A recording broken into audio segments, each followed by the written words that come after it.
एके TV के मुअज़्ज़ज़ नाज़रीन, अस्सलामु अलैकुम वरहमतुल्लाहि वबरकातुहू। नाज़रीन इकराम, आपने भी ये मुशाहिदा किया होगा कि जैसे ही फजर की अजान होती है तो अक्सर औकात कुत्ते अजान के साथ रोने जैसी आवाज़ें निकालते हैं और आसमान की जानिब मुंह करके रोते हैं। बाज़ औकात कुत्ते फजर के अलावा बाकी अजानों के साथ भी ऐसी ही आवाज़ें निकालते हैं।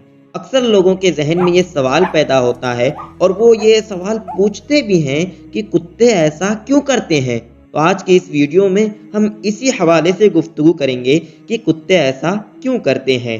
तो नाजरीन, अजान की पुकार हम दिन में 5 वक्त सुनते हैं और हर नमाज से पहले अजान के ज़रिए नमाज के लिए बुलाया जाता है। ये इस्लामी अहकाम में से एक हुक्म है। अजान की क्या अहमियत है, उसकी फजीलत क्या है और उसका हैरान कुन मोजज़ा क्या है जो अल्लाह की बड़ाई और अजमत की वाज़ेह दलील है, इस बारे में हम तफसील जिक्र करेंगे। कुत्ते अजान के साथ क्यों रोते हैं?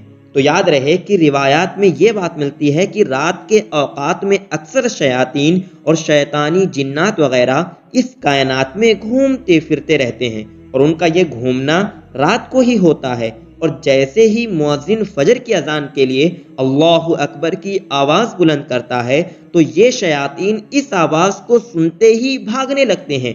अब जब ये भाग रहे होते हैं तो कुत्ते उनको देखते हैं और उनको देखकर ऐसी आवाज़ें निकालते हैं जैसा कि रो रहे हों। और शयातीन के यूं भागने का जिक्र एक हदीस में यूं आया है कि मुअज्जिन जब अजान देता है तो उसकी आवाज़ सुनकर शैतान खुरूज रिया की आवाज़ करते भागता है, यानी गोज मारते हुए, या हम अपनी ज़ुबान में कह सकते हैं कि पादते हुए भागता है। याद रहे कि इंसानी नज़र से अल्लाह ने बहुत सी बातों को पोशीदा रखा है, लेकिन बाज़ जानवरों में ये ताकत रखी है कि वो इन चीज़ों को देख सकते हैं। मसलन अज़ाब कब्र की बात की जाए तो इसके बारे में भी रिवायत है कि मुर्दे की चीखों पुकार की आवाज़ को इंसान के अलावा बाकी मखलूक़ात भी सुनती हैं और कुत्ता भी उन्हीं जानवरों में से है जो कि जिन्नात को और शयातीन को देखता है, इसलिए ये उनको देखकर ऐसी आवाज़ें निकालता है।